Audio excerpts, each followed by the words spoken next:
بسم الله الرحمن الرحيم الحمد لله والصلاة والسلام على رسول الله وعلى آله وصحبه أجمعين رب اشرح لي صدري ويسر لي أمري وأحلل عقدة من لساني يفقه قولي السلام عليكم ورحمة الله تعالى وبركاته and welcome everybody who join us from all over the world. Thank you so much for joining us on this hopefully important and challenging topic on the most important habits to develop during times of uncertainty. My name is Mohammed Faris. I'm the founder of the Productive Muslim Company. You can call me Abu Umair or Muhammad or Faris, whatever you feel comfortable.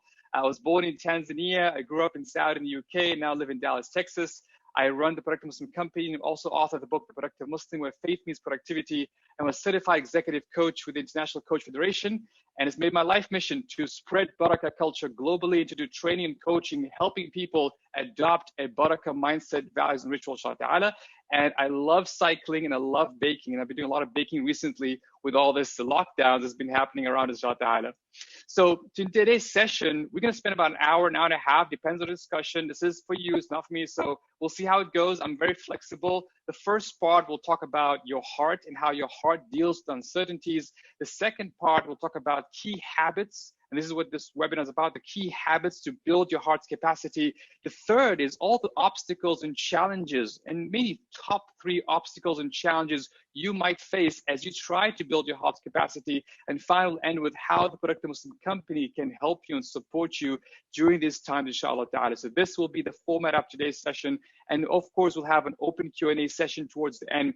And throughout this session, it'll be very interactive. I'll be asking you questions, and it's going to be, it's not going to be just me talking for about an hour. It's going to be really interactive. So I hope you get on the chat, and I hope you make sure that it says to all panelists and attendees. If you look at the blue button in the chat, right above where you type, it should say to all panelists and attendees. If it only says to all panelists, just click on the arrow and click to all panelists and attendees so that all of us can see your chat. Otherwise, only I can see your chat, which is not very helpful. So make sure you choose to all panelists and attendees. And again, thank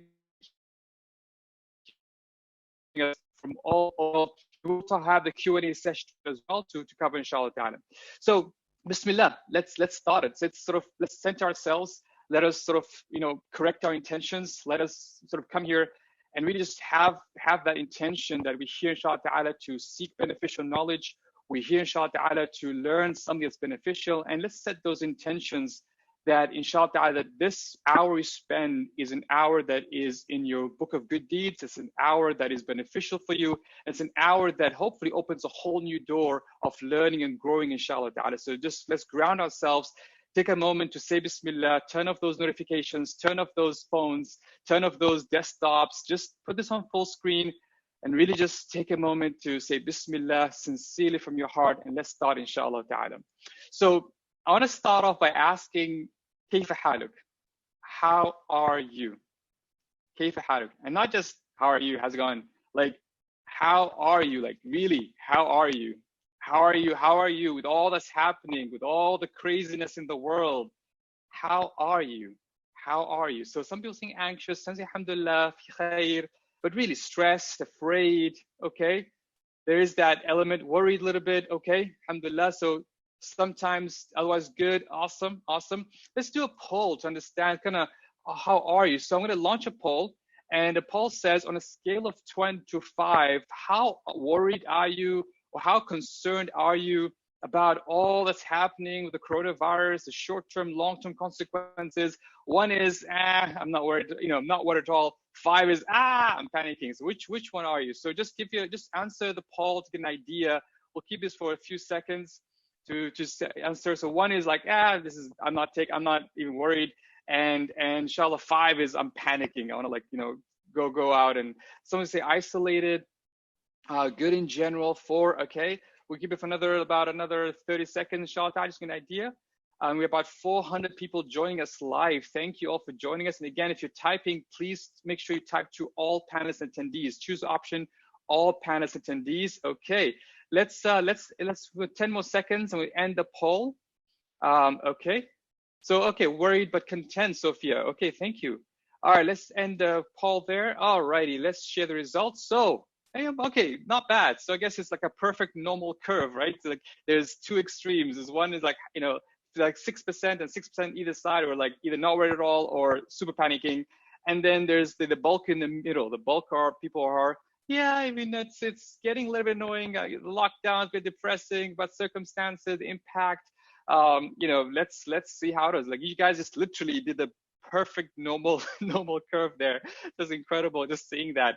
And I guess that shows it as a diversity of people and where we are. But I guess when I ask sort of, how are you? Really, what I'm asking is, as the Prophet ﷺ taught us when he says, كيف أصبحتم كيف أمسيتم, something you'd ask Sahaba, in what state, in what spiritual state are you in?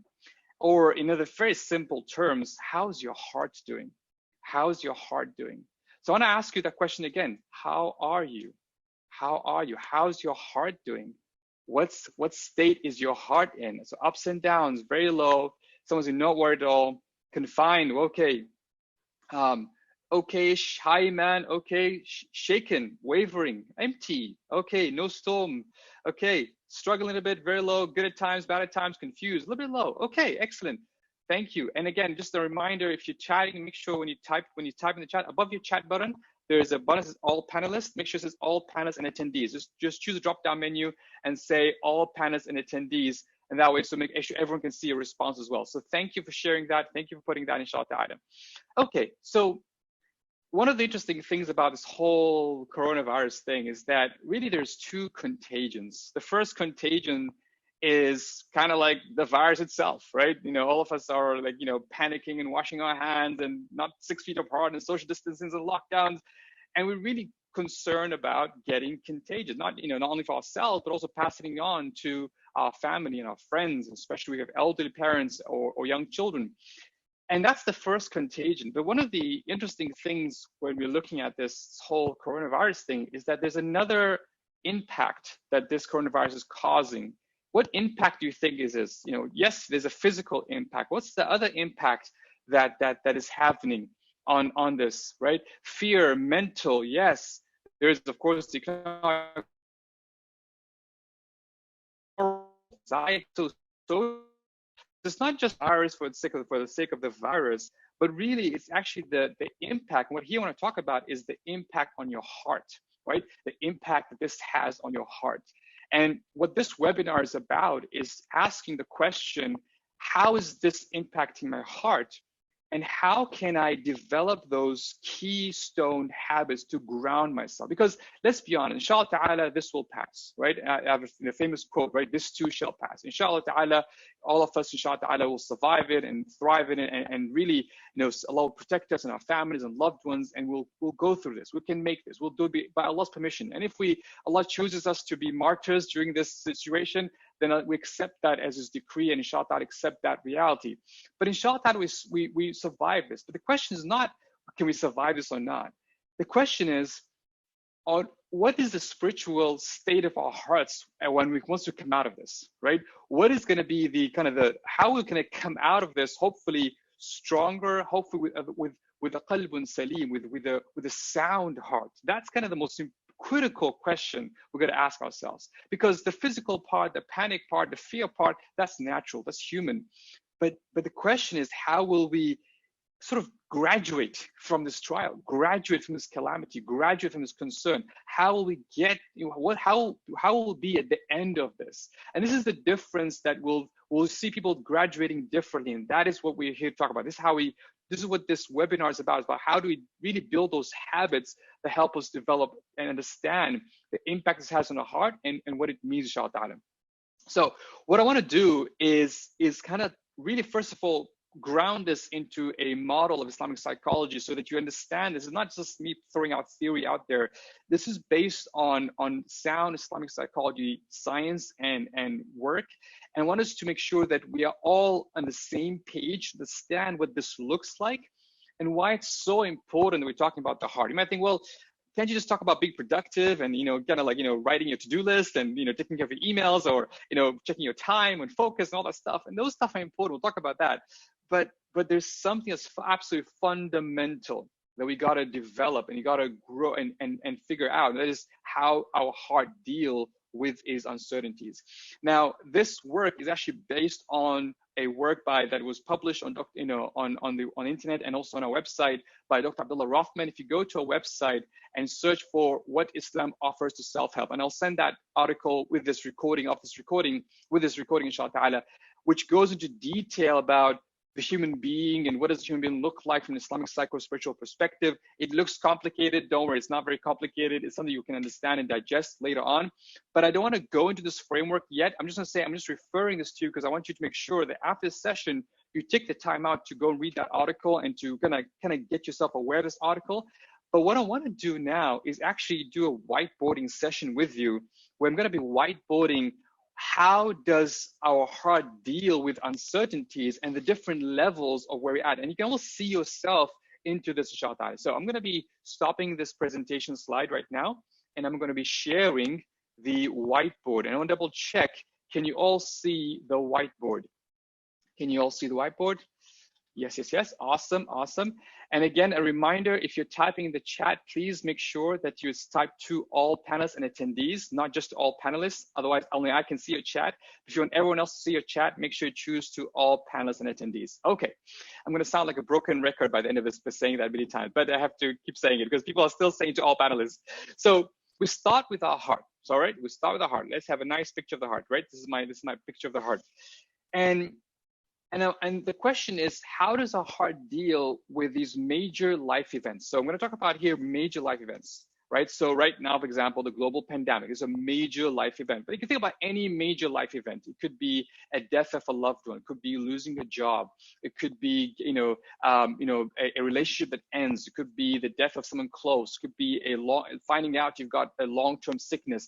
Think of any major life event, something that really kind of shakes you and shakes you at the core, shakes you at the heart. So that's the context of where we are, inshallah. So with that, so keeping that in mind, so can everyone see the whiteboard? Someone cannot see, Rana? Everyone see the whiteboard? Yes, okay, so Rana, double check, maybe you're using a different platform, so it'd be easier. Maybe you're using phone or iPhone. So start with the whiteboard. There's a heart and there's major life events. Now, this heart gets a few things.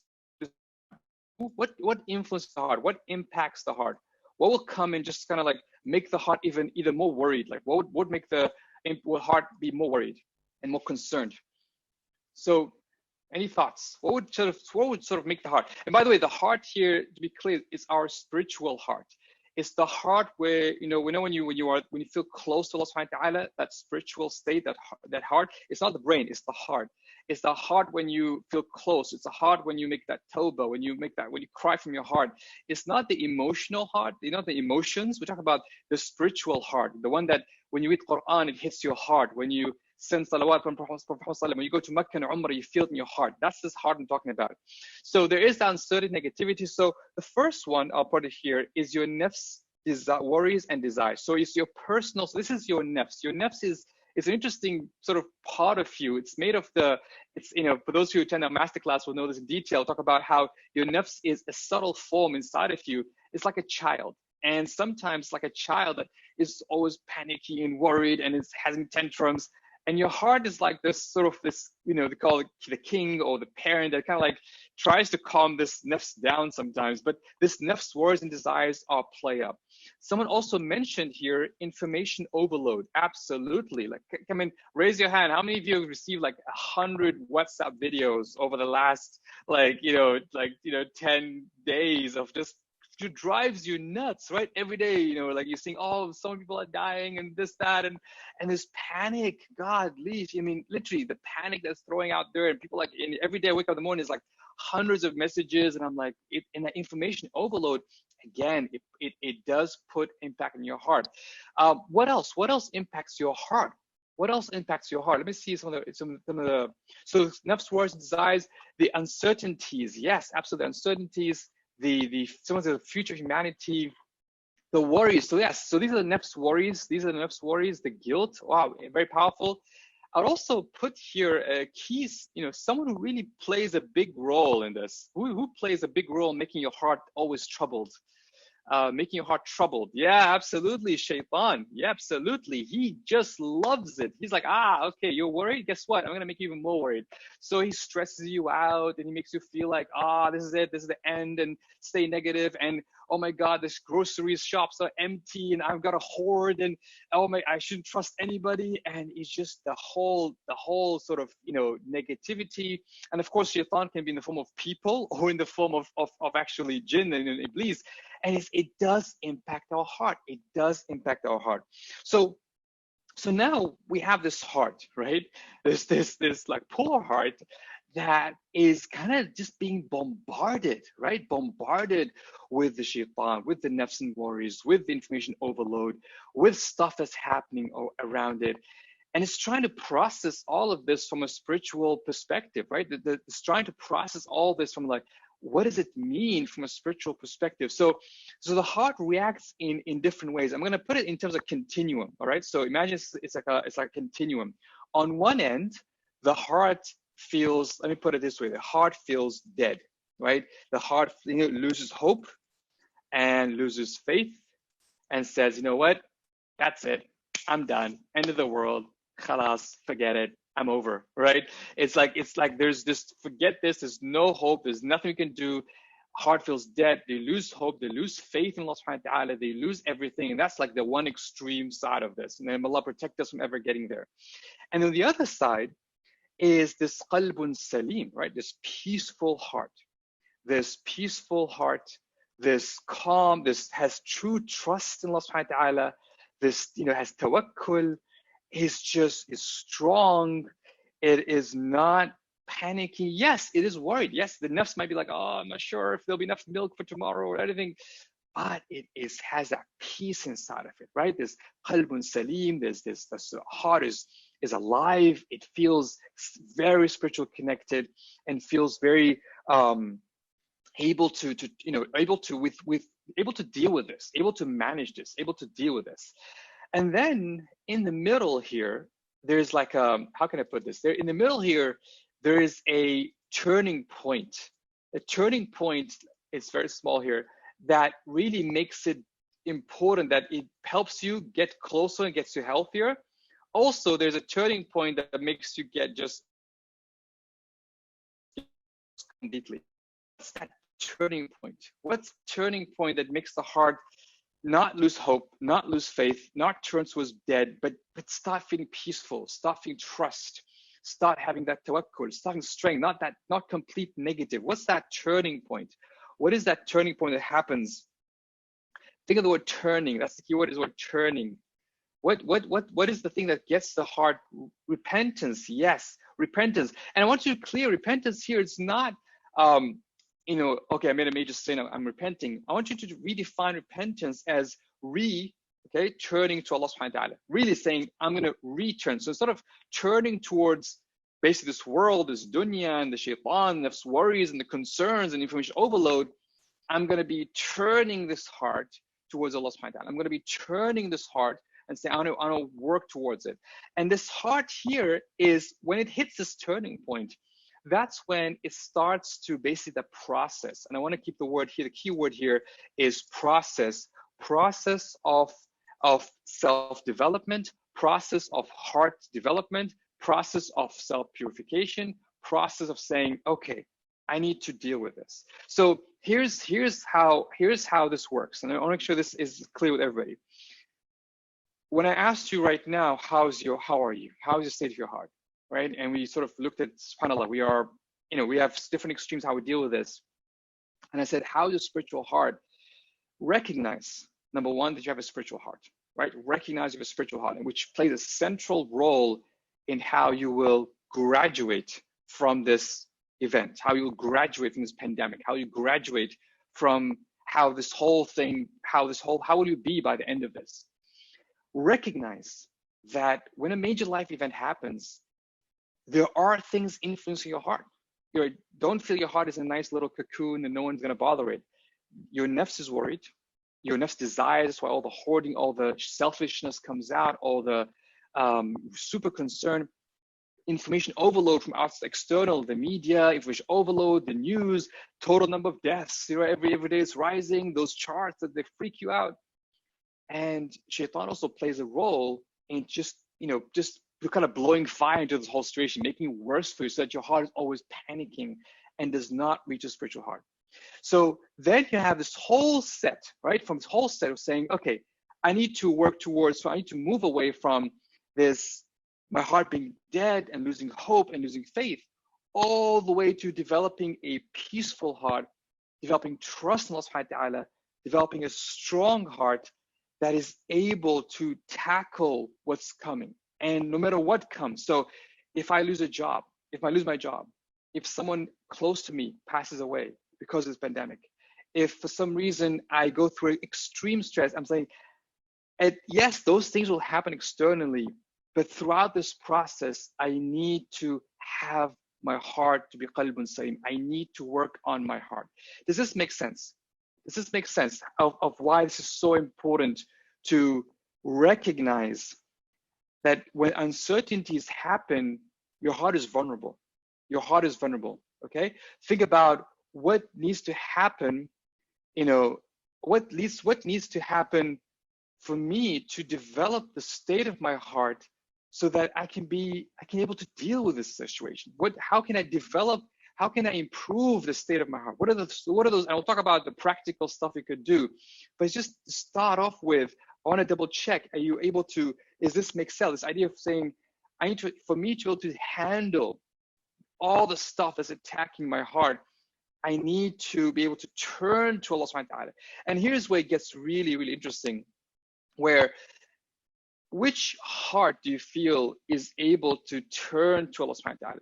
And this is which heart is able to truly, because the human being and our human capacity to deal with this situation, which is beyond even our human comprehension, right? There's this whole idea that this situation is physiologically stressful beyond even our normal daily stresses, wear and tear. And the question is, and for you to say, oh, I can do this myself, right? I can rely on myself. I can figure it out on my own. That's actually deceiving yourself, because your nafs, yourself, is very weak. So what needs to be in your heart for you to become strong and be able to tackle and be able to almost like push back all this stuff and saying, no, I'm able to make this. I'm able to make this. Absolutely, Sham. So taqwa and really having that total submission to Allah subhanahu wa ta'ala. That's when your heart enslaves itself to Allah subhanahu wa ta'ala. Heart accepts. Allah says, I am submitting. I am being a slave to Allah subhanahu wa ta'ala, and I'm not letting this situation come in the way of me being a better, me helping my heart, having that absolute, that yaqeen, absolute strong faith, that development. And again, then this is where it's a struggle. It's a process, but it's a process that we need to focus on. Just like we focus on washing our hands, on social distancing, on planning our groceries and keeping everyone safe and quarantining and, all that stuff. I hope that what we take from this webinar is to recognize that, if I don't focus on this, if I don't make the most of this, then I can lose myself and I can lose my heart along the way. And I might come out of this feeling weaker versus being stronger. Does this make sense? Does this make sense? Yes. Okay, awesome. So I want us now to switch back to the slides, because I want us now to say, well, okay, I understand how our heart deals, I understand why it's so important to kind of like build the heart's capacity, right? Almost like it's like a muscle, right? Just like when you're weak, you have to, right now people say, have lots of vitamin C and build your immune, and have honey and have black seeds in the morning and all this, you get all this health tips, everybody. And just like we're all working so hard to make sure that physically, at least, we are best prepared for the coronavirus, I want us to be able to build our heart's capacity so that as situation unfolds, and again, I'm not here talking to you as an expert in global pandemics. I'm here talking literally as somebody who is going through this with you, is to figure out as we go through this, how can I build my heart's capacity to be able to actually like process this stuff and not let it completely destroy me, right? Don't let it completely destroy me, inshallah ta'ala. And I want to share a 3-step process that will help us all, inshallah ta'ala. So number 1 is awareness, being aware of kind of where we are. We'll talk about this in a minute. Number 2 is grounding practices, how we ground ourselves and kind of like hold ourselves on the ground before we kind of like, you know how the ground shakes, you need to ground yourself. And number 3, when we're aware and grounding, how instead of retreating, how we can be of service and help others, even in a way that, even with social distancing and lockdowns, everything else, how can we think about always being of service to others? So these are 3 steps that we'll go through, inshallah, and we'll talk about specific habits through them, inshallah.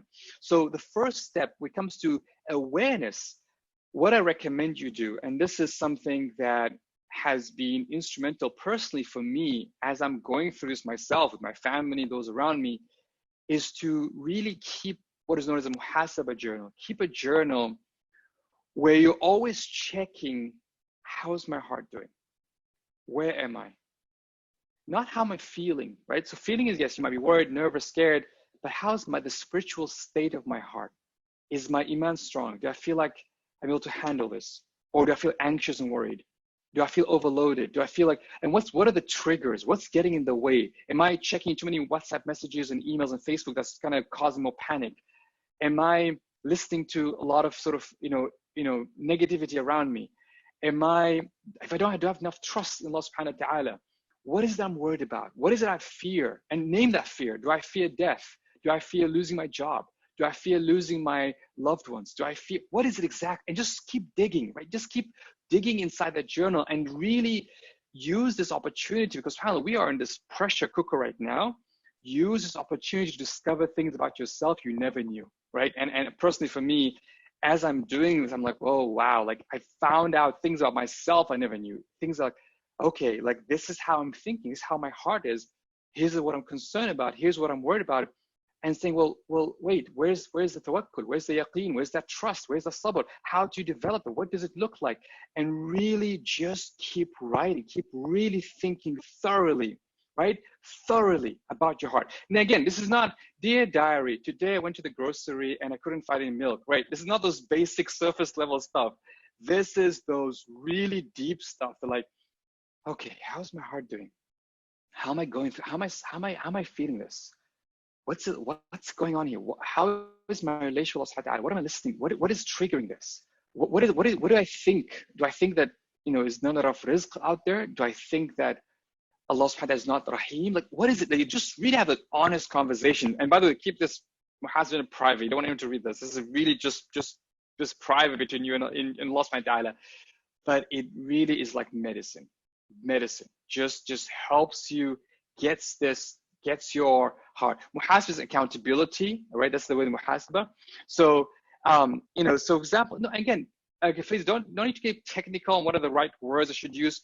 Just be open and honest with yourself. Be open, be vulnerable, be honest with yourself and saying, what's going on, right?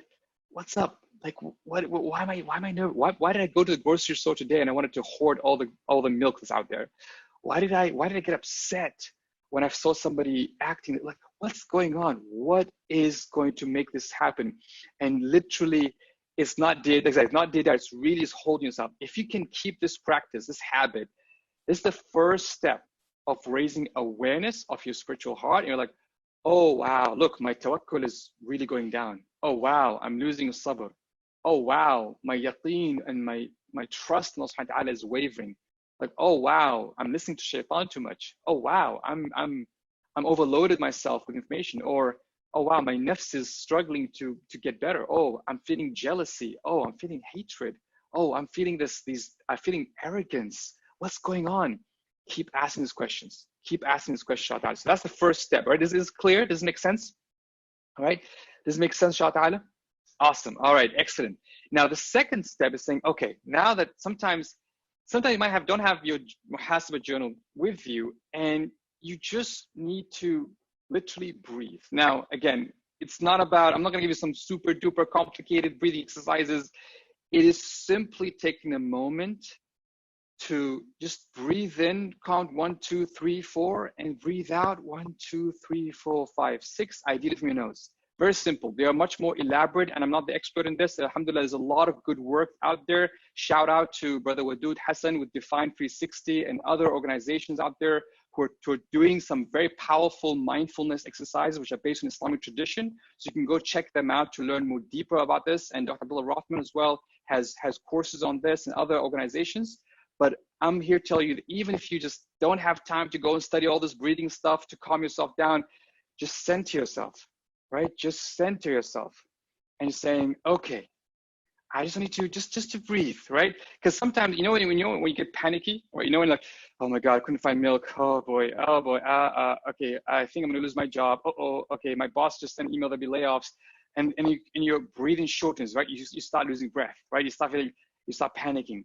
Center yourself, right? Center yourself, and then take that moment. And in that breathing, it's not about emptying your thoughts. It's in that breathing, it's about trying to remember Allah subhanahu wa ta'ala and try to center yourself and just saying, how can I connect back to who I am and back to my spiritual heart and really make the most of that inshallah, right?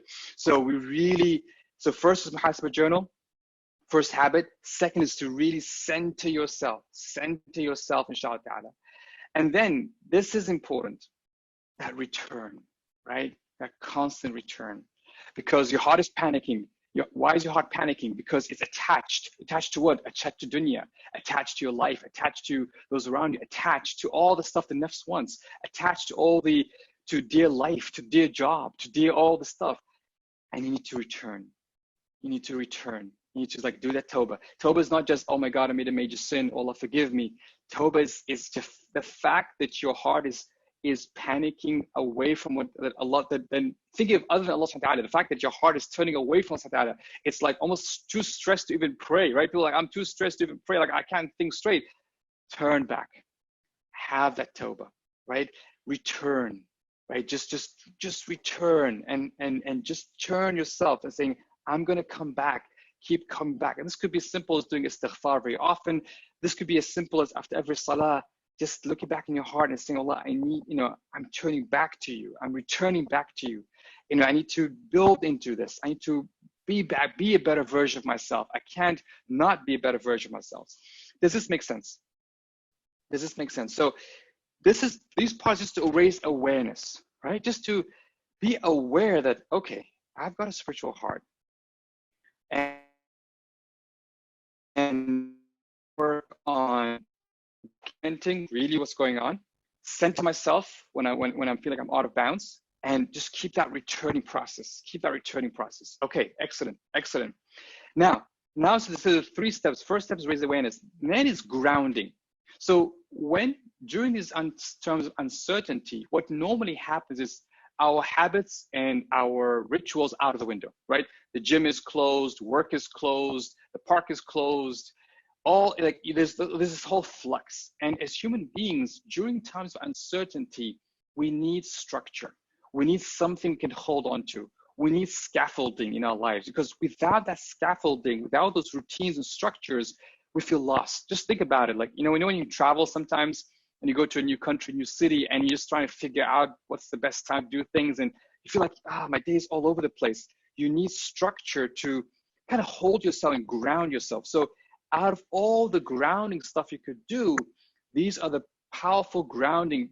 These habits are like powerful grounding. Number 1 is salah. And salah here, not just, of course, the 5 daily prayers is absolute must, non-negotiable. Like this is like the basic minimum. But you need to ground yourself with salah by really making salah the centerpiece of your life, the central habit, the central keystone habit that helps you feel grounded. We were doing a retreat. We do our retreats every year in Bintan, Indonesia. And we had one person who joined one of the retreats. And at that time she said, I don't pray. I don't see the value of praying. I struggle with praying. I don't see the logic of praying. And we asked her basically to join us for the prayers for the 7 days. We'll be there for 7 days, so to join for the 5 daily prayers. And she did. By the end of the retreat, she said, literally, she was in tears saying, I need to pray. I have to pray. I'm like, what happened? What changed? She goes, just that rhythm of praying 5 times a day, just that rhythm felt that I was, felt it made me feel grounded. It still feel like I was floating all the time. I feel like I was all over the place. It helped me feel grounded. So the idea of being grounded, Salah helps you ground yourself because things are changing. Whether you lost your job, whether someone died, whether things are happening, you need to ground yourself. You need to ground yourself. It's like, I need to hold on to this. So hold on to this. The bare minimum is the 5 daily prayers.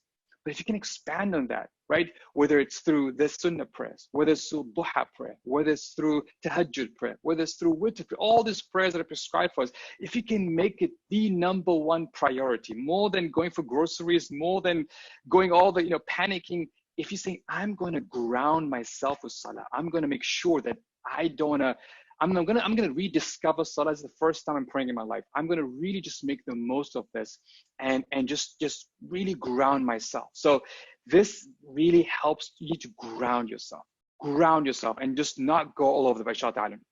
So that's number one. And yes, you will get the slide, inshallah. So first, make sure you ground yourself. Okay, so don't underestimate or don't rush to salah. Don't just, I gotta pray. No.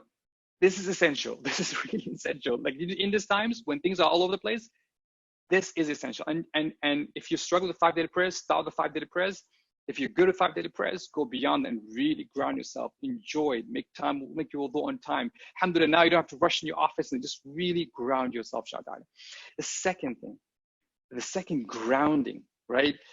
As you're going to trying to hunt for food, right? As you're going to dealing with the daily news of people dying, as you perhaps have to go to the hospital and maybe care for a sick person, as you're in self-quarantine, as you're struggling with just the uncertainty, your job is saying, oh, we might have to lay off half the employees.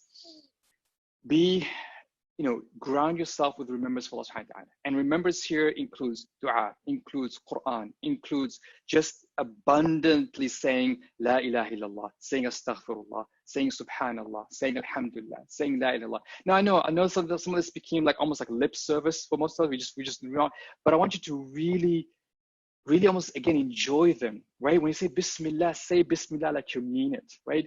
When you say Alhamdulillah like you mean it. When you say the morning remembrance, evening remembrance, just be conscious of all those what you're saying, understand the meaning. When you are literally, when you're in the driving and you're trying to look for, going between supermarket and supermarket, looking for the next food, sending salawat on Prophet Muhammad sallallahu alaihi wasallam.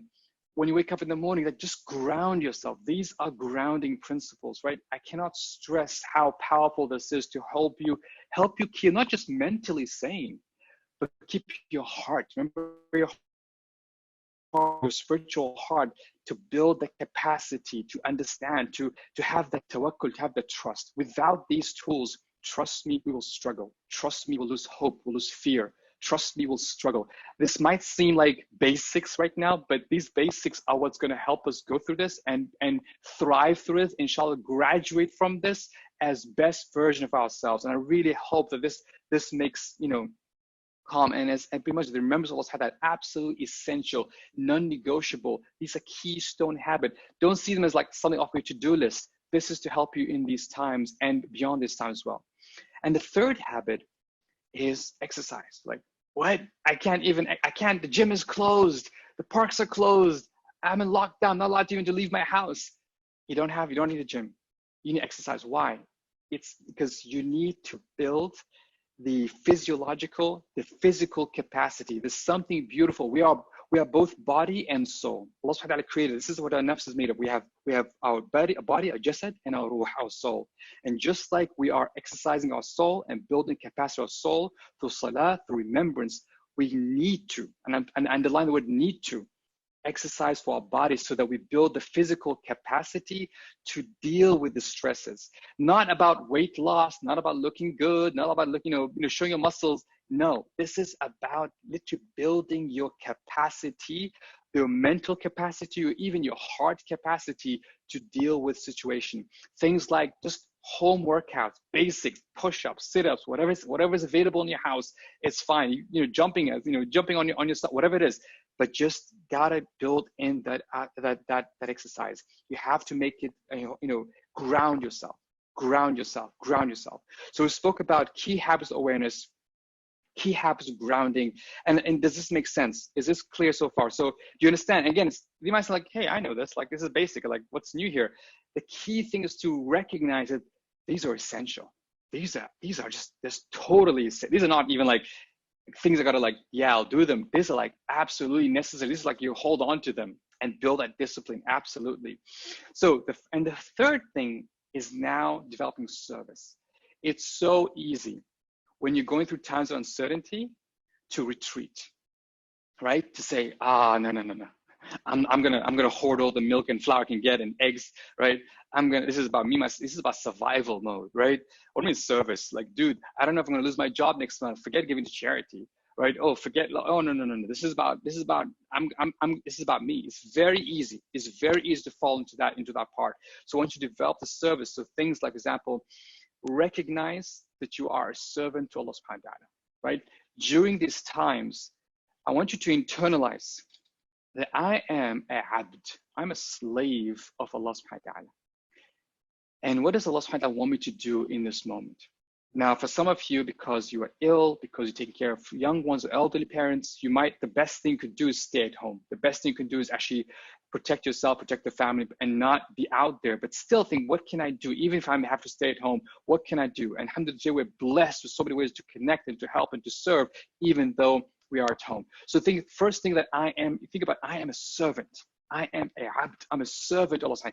In this situation, I want Allah, use me as your servant to help serve other people. And Allah says, Allah loves those who help others. Allah loves those who help people, who are most beneficial to mankind. So think, how can you be the best servant to Allah by also serving others? So start with that.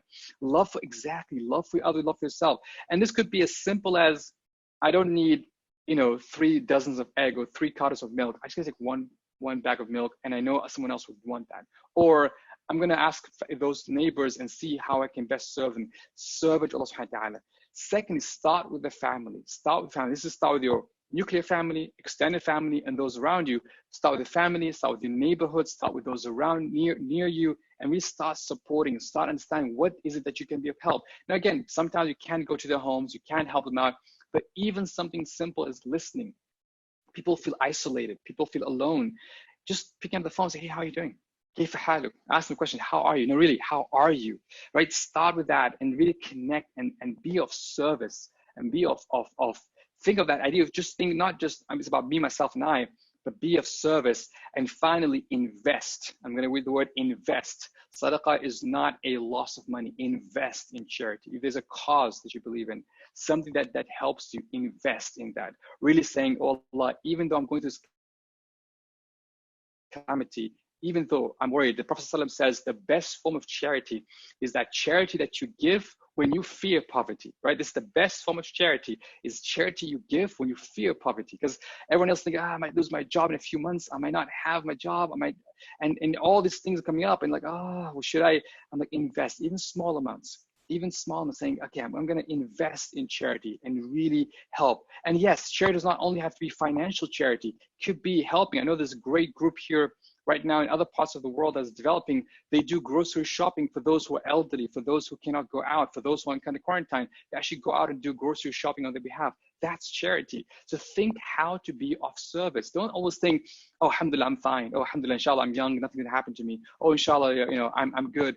Just think, how can I be of service? What's the best way I can be of service to Allah subhanahu wa ta'ala through in this situation? What's the best way? It could be simple as doing, people start giving masks and gloves to the medical staff, helping people, sending support to those people on the front lines and who are fighting this disease, all this stuff.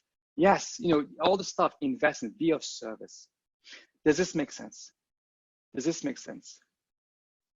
So 3-step process of awareness, grounding, and service.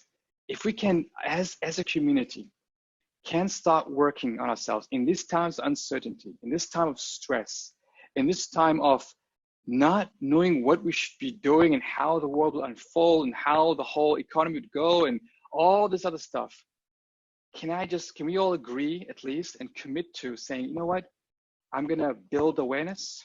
I'm going to, by keeping a journal, by breathing, by just centering myself and making sure that I'm grounding myself and not panicking, by grounding myself with salah, by grounding with remembrance, by grounding myself with physical exercise and being of service.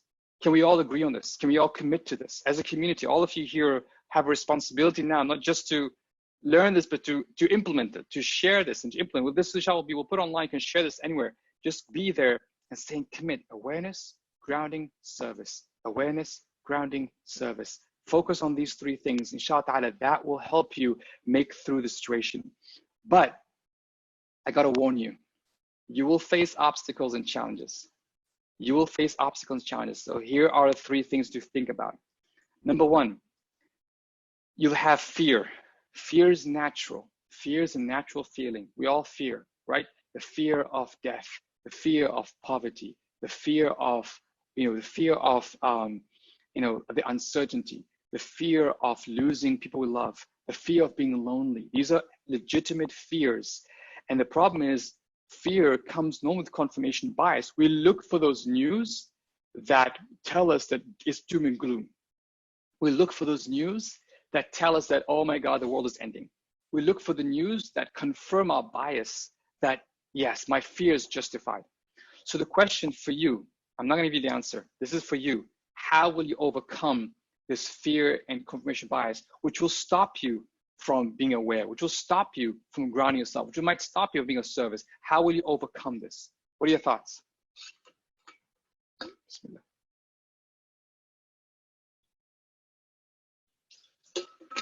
Be mindful. Okay. Quran, rash submission, less social media, less news. Absolutely. By the way, if you're chatting, please make sure you chat all panelists and attendees, not just to all panelists, because otherwise only I can see it. Okay. Fear, dua. Simple things like naming that fear. Like I said, your muhasabah journal comes out. I'm like, okay, what am I afraid of? Why am I so scared? What's going on? Name that fear. Okay, I fear losing my job. I fear my business failing. I fear no one's gonna come in and help me. I fear that I might die alone. I fear of not being with my family. I fear. Just write those down. Write those down. And then ask Allah subhanahu wa ta'ala, turn to Allah subhanahu wa ta'ala, and then see if these are even rational fears, right? And also for confirmation bias, say, well, what's not true about the situation? Maybe you're saying, oh my God, that's it, stock market crash, the economy is dying, we're gonna be, that's it, we're gonna be eating scrap. Like, what makes this possible? What's different? How can we be different? Ask yourself these powerful questions that challenge your confirmation bias. Challenge your question. Things like, what does the situation make things different, right? And yeah, fear of food.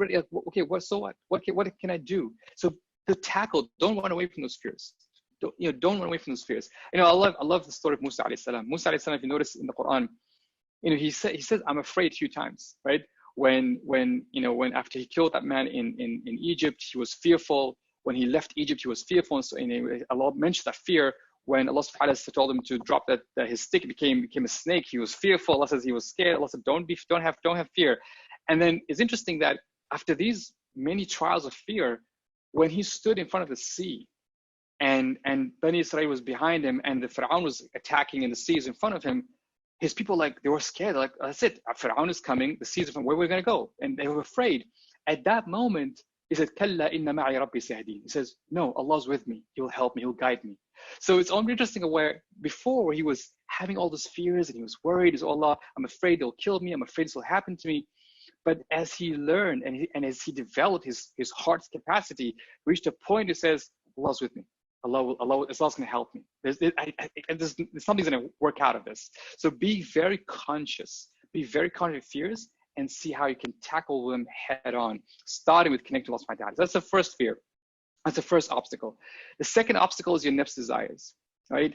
And shaitan, right? Things like, you feel like it's almost like that you get into survival mode and self-protection mode, right?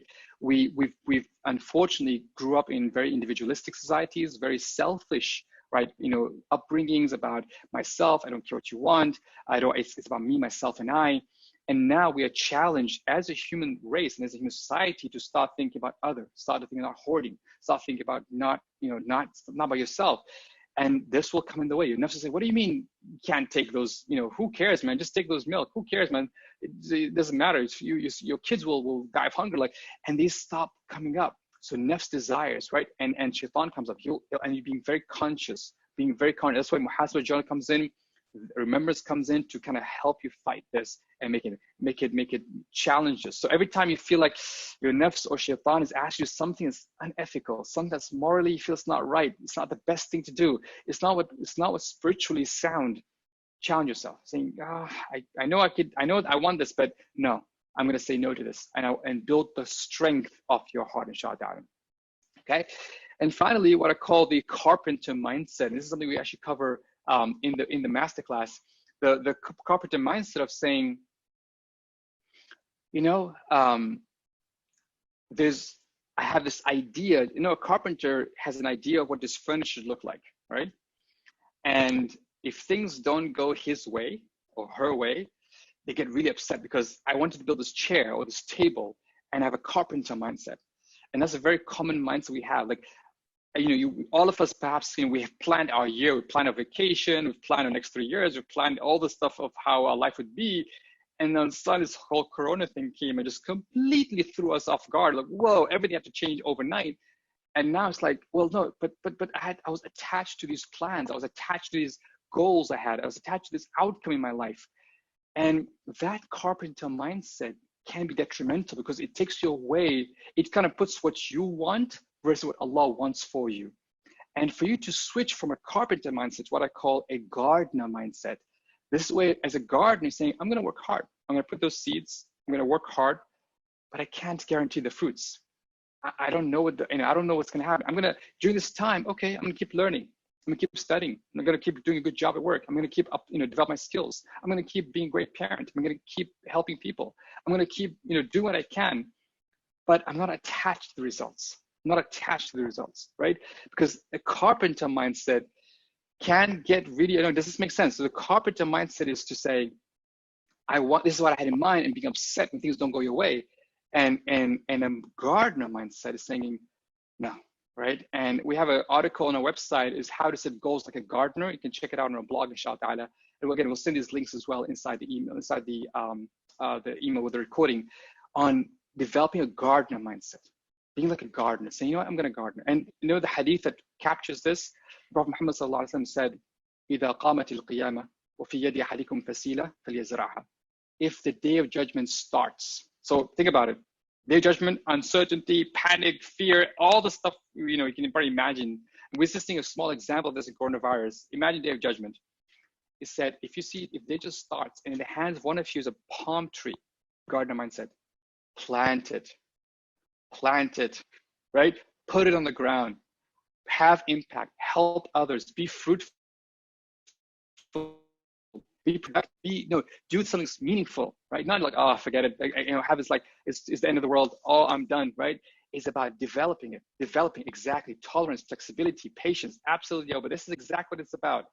These are the warning signs: fear and confirmation bias, nafs desires and shaitan, and the carpenter mindset. Does this make sense? Shaitan? Yes? Okay, awesome. Good, excellent. And the key thing is to stick to the process. Just awareness, grounding, service. Awareness, grounding, service. Just really build yourself, right? Confirmation bias, Rahina, is when you seek news that confirm your fears, right? Of course, or confirm how you think. When you seek news, confirm it. So that's confirmation bias. Awareness, so if you came late, please do join us, do watch the recording. We'll cover this in detail because at the time I'm conscious of moving forward, inshallah. So stick to the process. Develop the awareness, develop the grounding, and develop a service. And if you stick to these 3-step processes, inshallah, and the habits within, you'll be in a better position to develop a better version of yourself, inshallah. Develop a good version of yourself.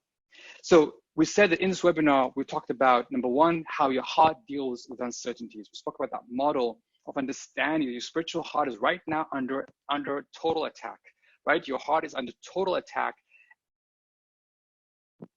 Hold on, can you all hear me? Okay, good. Your heart is under total attack, and you need to develop a certainty, okay? Number two is to be conscious of the habits. And what was the 3-step process? What was the 3-step process? I'm going to get something to come here. What was the 3-step process?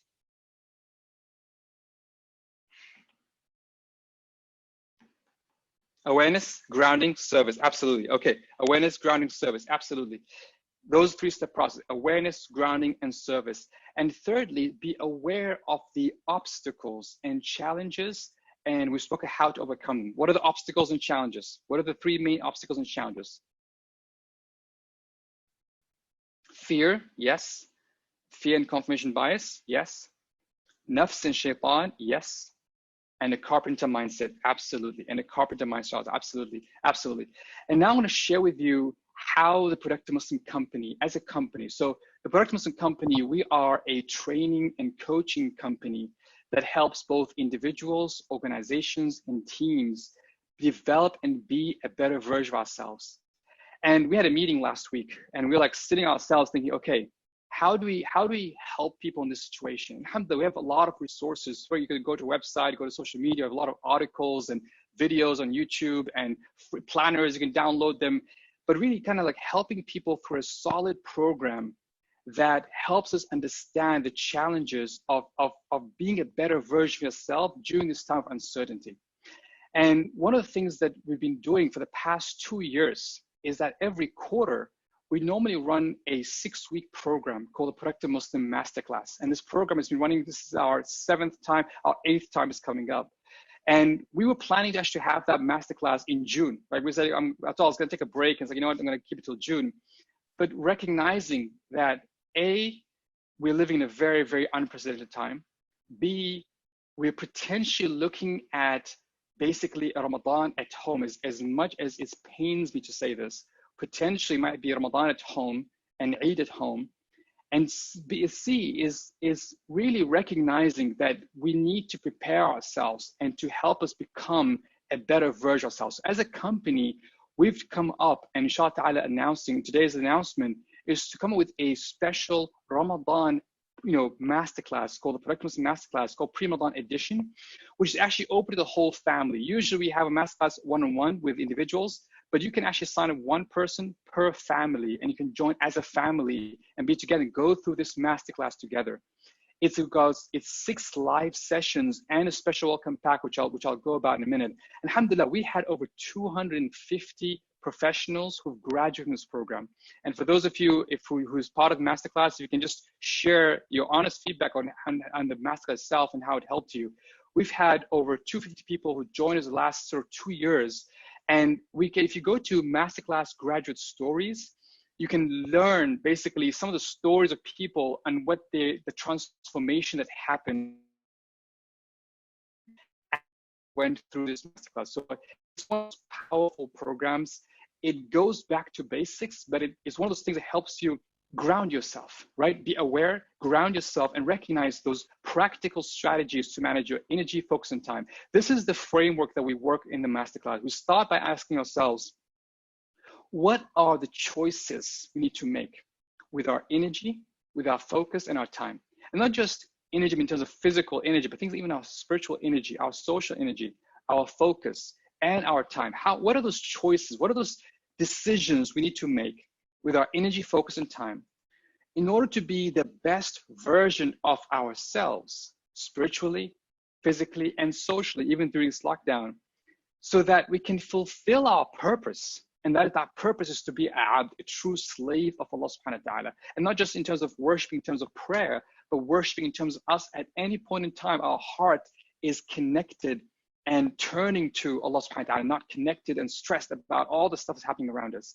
And the foundation of this whole framework is how to be sincere, and it's hard work. And again, I have to tell you, those who went to masterclass know this. It's not easy. It's, even though this concept may be simple, even though the ideas might be practical and easy to do, but it's hard work. And I know people who have attended the masterclass who are working on the masterclass and who are still learning from the masterclass and going back to the recording and listening to it and really beneficial and finding really beneficial.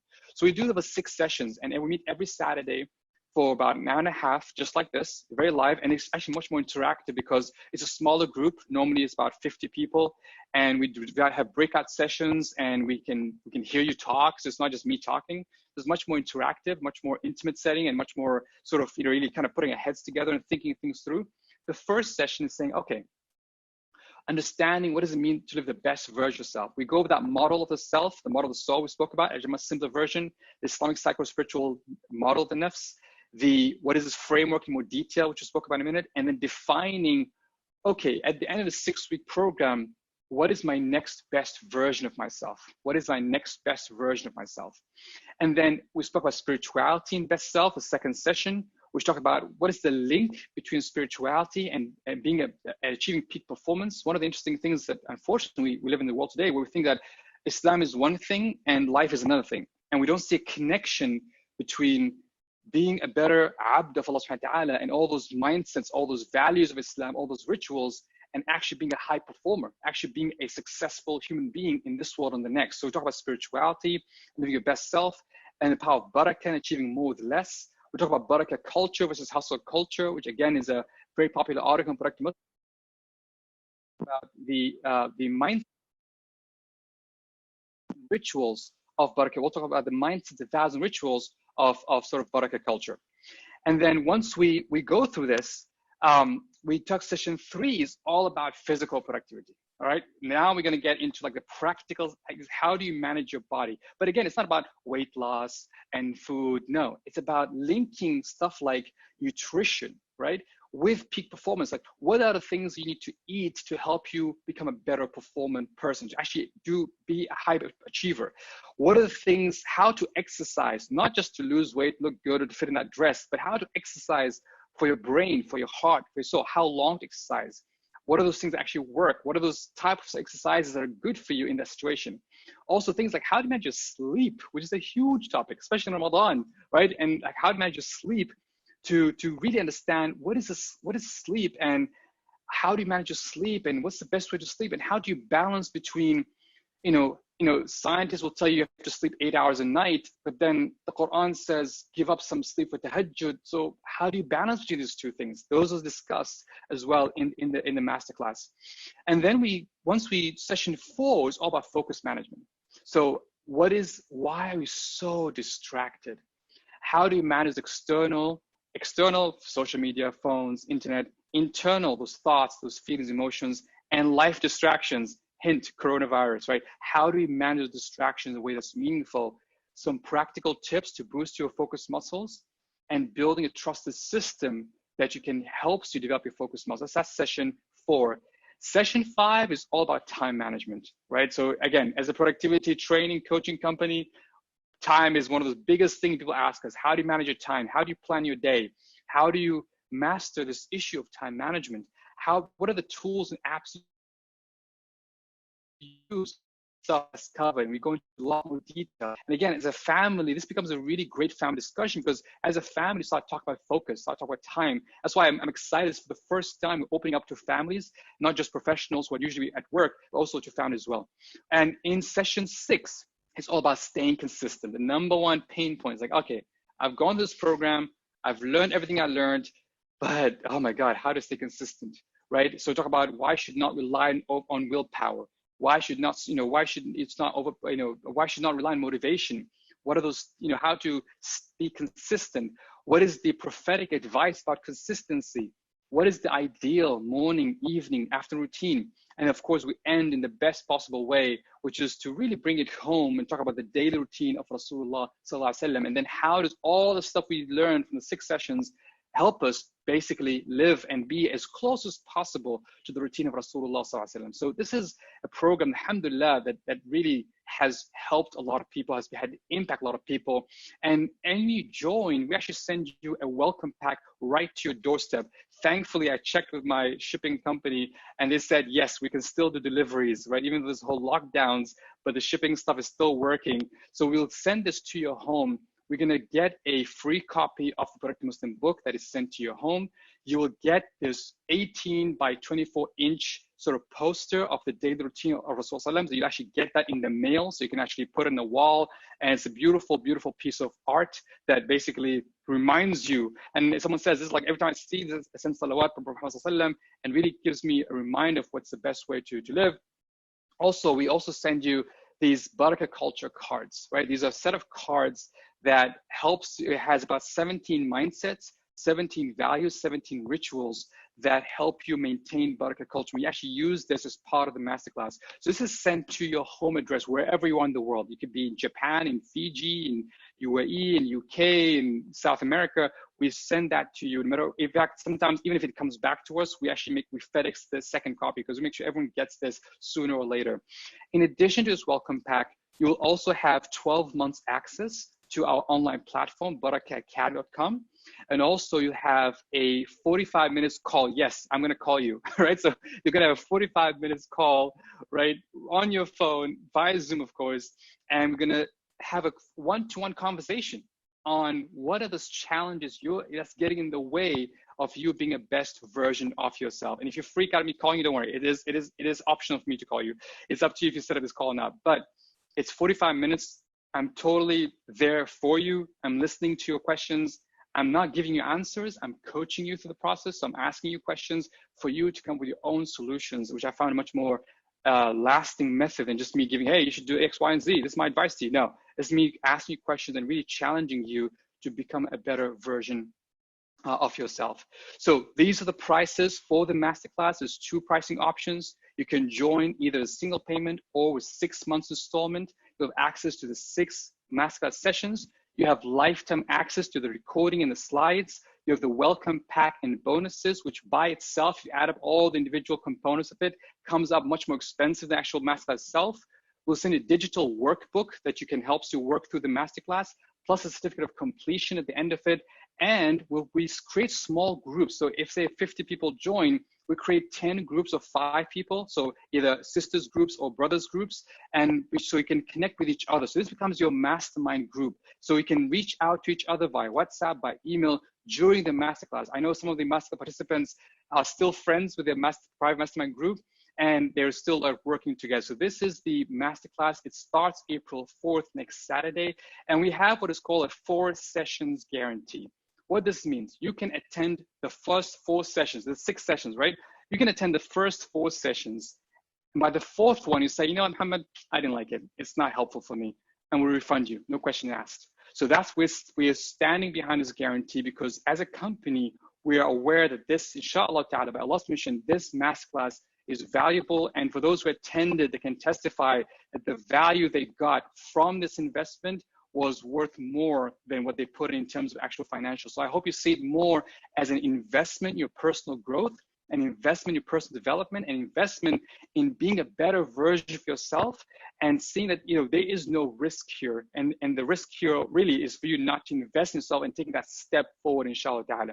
So my advice to you is this: take your time, pray istikhara,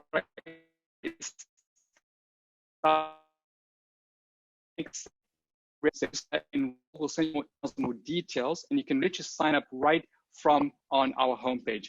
And just on this note, I want to ask a question. And again, you can be honest about where you are. There's 3 steps. How interested are you right now? Just get an idea of to gauge the interest. How interested are you in the upcoming masterclass? So I'm going to launch the poll right now, and just to get an idea of sort of who's going to be joining us, inshallah ta'ala, and who's going to be, inshallah ta'ala, thinking about it, inshallah ta'ala. So we have about, okay, there we go. Okay. All right. So for those of you saying, you know, I'm interested in thinking about it, what is the questions that you have? What are the things you need to develop, right? What are the things you need to think about? The masterclass lasts for 6 weeks. So for the masterclass is pretty much, we keep tweaking and changing, but again, and here's another thing, for those who joined the previous masterclasses, once we complete this masterclass, we will upload them inside Barakah Academy. You always latest masterclass. So this is another thing for those who attended previous masterclasses. Every time I actually update the content, but since you have access to Barakah Academy, you can go inside Barakah Academy and see the latest version. So you never lose out in latest version, inshallah. So this is, okay. Alrighty. Okay. Perfect. All right. That's it. So think about where you are at. Think about where you want to go, inshallah. And if this makes sense for you, take your time, go to our homepage. We have a whole video, which I'll share with you. We're going to go into more detail what we cover. If you feel that this is worth it, especially during this time, we feel like, okay, I need to kind of take stock of where I am, understand where this process is, and make that first step to being a better version of myself, spiritually, physically, socially, not just for yourself, but for yourself and your whole family. So imagine your wife, your kids can join this. You can attend the sessions live, put it up on a TV, and become as a learning experience for the 6 weeks, a learning experience for you and your family, inshallah ta'ala. Okay, well, thank you. Again, thank you so much. Now I'm going to open up for questions. So I'm here to ask questions. The way we're going to do the questions to make it easier, inshallah ta'ala, is that there is a Q&A box that you can answer your questions. And I'm going to answer questions that are relevant to the, to the webinar. So make sure, or to any question in the master, inshallah ta'ala. So there are some,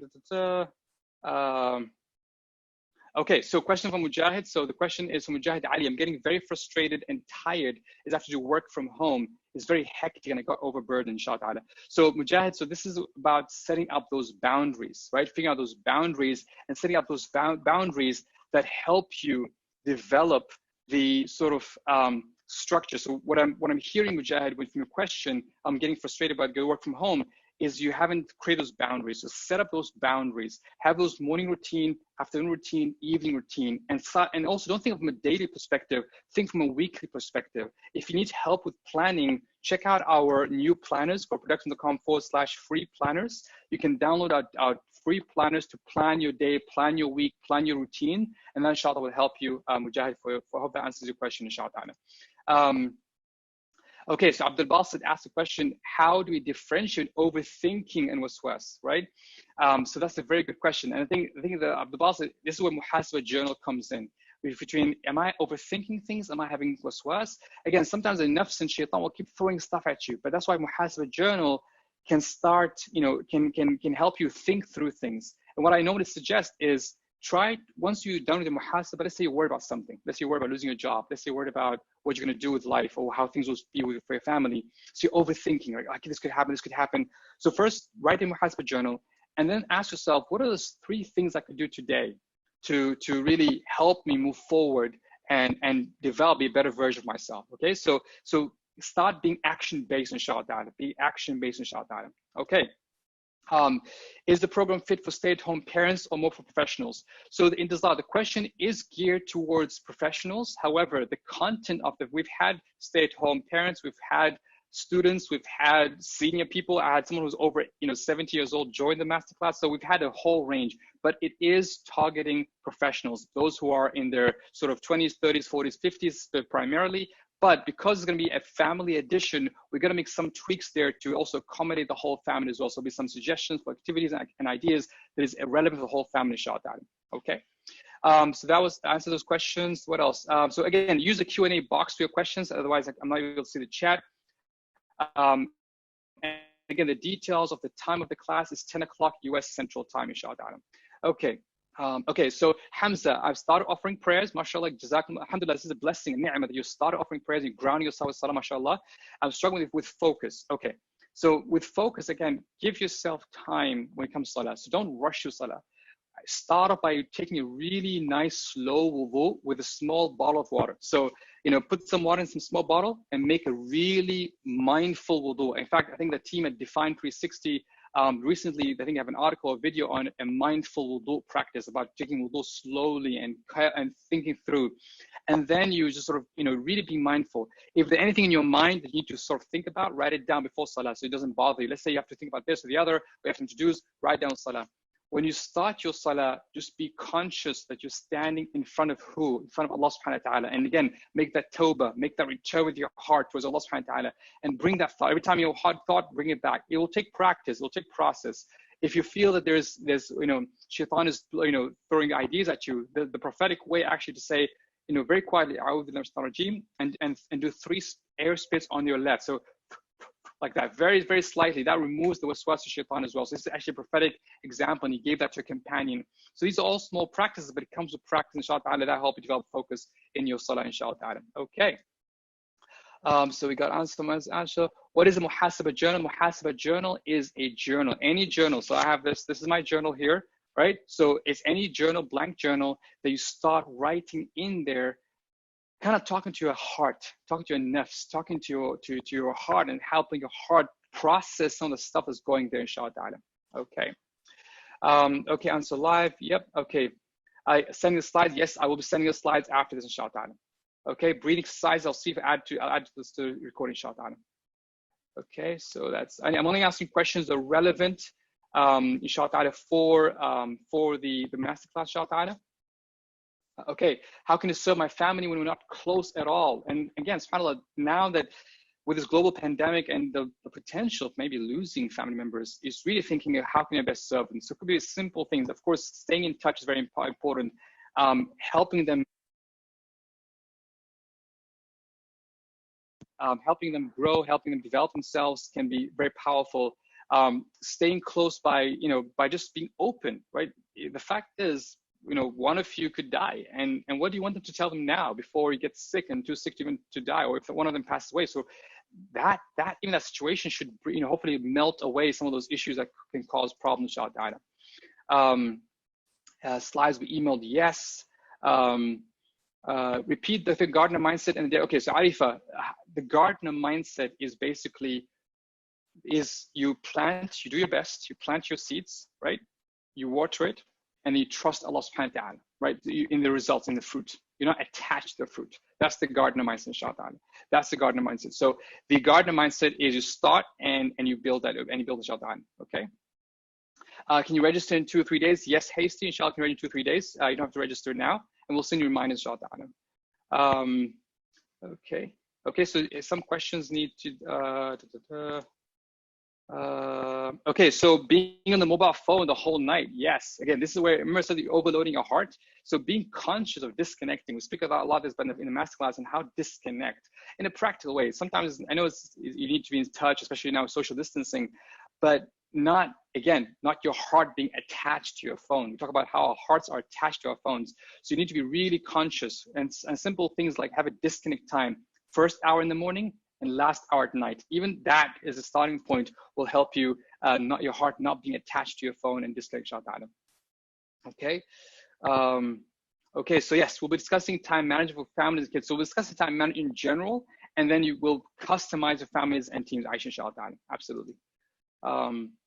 So the concepts in the webinar, including a book. So some concepts from this webinar are included, some are not. So some of this webinar are fresh content which we developed recently. So not everything is in the book, inshallah. In the masterclass, some of them yes and no. So not everything. So actually, I think this webinar specifically is not what's in the. So I'm going to repeat some of this in the masterclass. Some there'll be overlaps, but there'll be a whole different new content in the masterclass. It's 6 master data. Okay. Okay. You have lifetime access to the course. So even if you stop halfway through, you can always go back. And I know some people did that with the previous masterclass. So nafs and desires and shaitan. Yes, nafs and shaitan is how to overcome those obstacles. Again, the first is to turn to Allah subhanahu wa ta'ala. And we talk more about how to fight these, but turn your heart towards Allah subhanahu wa ta'ala and recognize these 2 elements. And what is the nafs? What does the nafs want? And what is shaitan? What does he want? And just knowing more knowledge helps you to tackle them. Without knowledge, you feel difficult to tackle them. That's what this is about, inshallah. Procrastination, what is a shortcut? There's no shortcut to procrastination. The thing is to understand, this is a good thing for Muhassajan. Why am I procrastinating? Why am I procrastinating my salah? Why am I procrastinating on my work? And then really hold yourself accountable. And also being conscious of distraction from your phone. Say, okay, what do I need to do to tackle those distractions and help and make it easy for you to deal with them? And then setting timers. Sometimes if you're really distracted, set a timer for 45 minutes or 25 minutes and saying, I'm going to do this one thing and I won't move, inshallah. Okay. Again, if you have any questions, please type in the Q&A box so that I can answer them. The chat is too fast for me at the moment, inshallah. Okay, we're going there, inshallah. Carpenter mindset. The carpenter mindset is the idea that you have a fixed thing in your mind and you're attached to it. So, for example, right now, most of us maybe had specific plans for holidays, specific plans for how a business would be and how life would be. And now this whole Corona thing just threw those plans out of the window. Those who have a carpenter mindset will be stressed about that. They were like, oh no, all my plans, all that stuff is out of the window. But the gardener mindset says, okay, I'm not gonna give up. There's still things that I could do. And these things still seeds that I can plant to help become a better version of ourselves, inshallah. So that's the difference between carpenter mindset. We actually cover this more detail inside my inshallah. Okay, so I'm gonna answer the gardener mindset. Which last slide, if someone can explain itself? Okay, how to discipline yourself to stick to your plan routine going early. So that we speak about this in the masterclass, but the basic thing is to start small, start very small. Don't give yourself a big project, a big new routine that you cannot commit to. Start small, start tiny, and build your habits. And we share more practical details in the masterclass, inshallah. Good question, Adib. How can we encourage non-Muslim colleagues not to be fearful, concerned, overcome with fear? I think just you by yourself, showing example. When they see you like smiling and being calm, and you go to the grocery store, you're not hoarding, that by itself, is actually, it shows you that you are, and like, wow, why are you so calm? Like, what's it about you that you're so calm in this stress situation? I had a friend of mine who works at a pharmacy, and he said this story that he was like, one of his colleagues like, yeah, you guys like, they work in the ICU sort of environment. Like, you guys are always so calm. And he said, you know what? I think it's because you guys pray. And like, whoa, like they recognize, because I think because you guys are Muslim, like literally saw that because they're Muslim, he realizes people have the calmness. So you definitely, definitely you yourself exemplifying this. And that's why awareness, grounding, and service shows that, being a role model in this situation, inshallah. Okay. So question, how to get away from the self? Okay, very good question. For doing muhasabah, how to get away from the self. So the self, sometimes you just is recognize the heart. You can tell, right? The heart is where the spiritual heart. The heart is connected to Allah Ta'ala. The self's like a child. I would say it's like a child. It's very selfish sometimes. It sometimes wants things. It can throw tantrums. And the heart is more like wise. The heart is more like, inshallah, if it's grounded in the Quran and Sunnah, it's much more wise, much more calm. So I recommend to think about, when you talk to yourself, almost like as if you're talking to the child that's inside of you, the child that wants things for itself, the child is selfish. You'll recognize it. And this is the first step of you kind of understanding what's inside of you, right? And like, what's the nafs, what's shaitan, what's me, what's from my heart. And this is why this exercise is so powerful, because you start realizing, whoa, I'm not just this one big blob. I'm made of different components, and you tap into that, inshallah. Okay, good questions. All right, a few more minutes, inshallah. Okay, so for those who are attending the masterclass with a family, kids can be distracting. Yeah, so you can attend live together and then watch the recording again. So that's my recommendation if you're going to be attending the family and the kids are running around in the background. So what I recommend is attend the live sessions together, and then as a family, so at least they're in that environment, at least they can maybe hopefully pick up something, even that'll be beneficial. And then of course, inshallah, you can always watch the recording again to go over, inshallah. Okay, how to deal with mental fog? Good question. So this is where that grounding practice, that salah and remembrance and exercise helps get rid of mental fog. Really, those grounding practices we spoke about, that really helps mental fog, inshallah. Okay. What if my wife reads my muhasabah writings? That's Ahmed, good luck. I'd say, inshallah. Yeah, so start again, just being role models. I think we spoke about this. Okay, Francis. Okay, someone is too content. Alhamdulillah, that's a blessing, Hina, that Allah gives you the contentment. The thing I'll challenge you with is how can you use that contentment to help others, right? So how can you, yes, you're content, alhamdulillah, with where you are, whatever the situation is for you personally, but now how to be of service. So it sounds like you are good awareness, good with grounding. Now focus on service, inshallah. Okay. Okay. All righty. I'm answering questions. The time of masterclass will be 10 a.m. US Central Time. It'll be 90 minutes each session, inshallah, starting next Saturday. Okay, so it is April 4th. So just double check. It is April 4th, inshallah. So we'll confirm that, and we'll double check. It's definitely April 4th. Okay. Aisha, I understand. It might feel risky, but I feel it's necessary. If it helps you, you can write a muhasabah journal and just, I don't know, shred it or throw it afterwards. But just the writing process, so I'm actually asking, I feel it's too risky to write. If just write it down, and then you can always shred it later. But I know it's risky, but it's helpful, and sometimes we need to face ourselves, inshallah. We spoke about losing salah focus. Okay. Okay. Slides, yes, will be shared. Okay. Okay, so keeping consistent in awareness, grounding, service. That's how you can see with these thoughts. Okay, I'm going through all these questions. We got a few more minutes, 5 more minutes, inshallah ta'ala. Do my best to answer all these questions, inshallah ta'ala.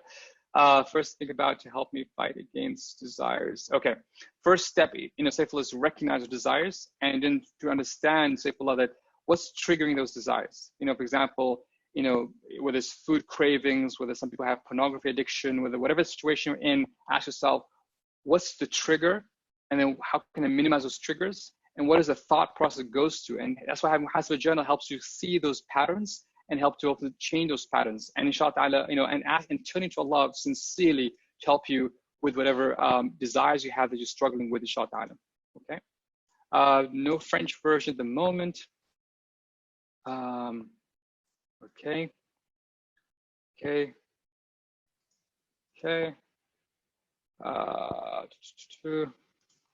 Routine is disrupted, and this is exactly what a lot of people struggle with routine. That's why this whole thing is disrupted. That's why you need to ground yourself. And that's why the masterclass goes over the basics of okay, what do you need to focus on? What are the most important habits, routines, structures? And that's why we kind of start on the basics to help you come up with your own routine during this crisis and post this crisis. Okay. Stop procrastinating, we spoke about. Okay. Send email by slide, we spoke about. Repeating this webinar. No, you have the recording, inshallah. We have right now, we have a content, we have some courses in better cultures coming up soon, inshallah.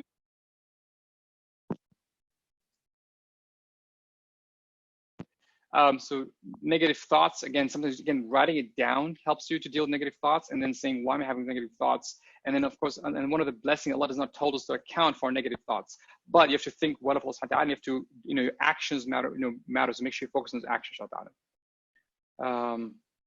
okay. So if you're hiding in bed and want to be productive, that means there's some issue with motivation. So figuring out what's getting there, inshallah. Okay.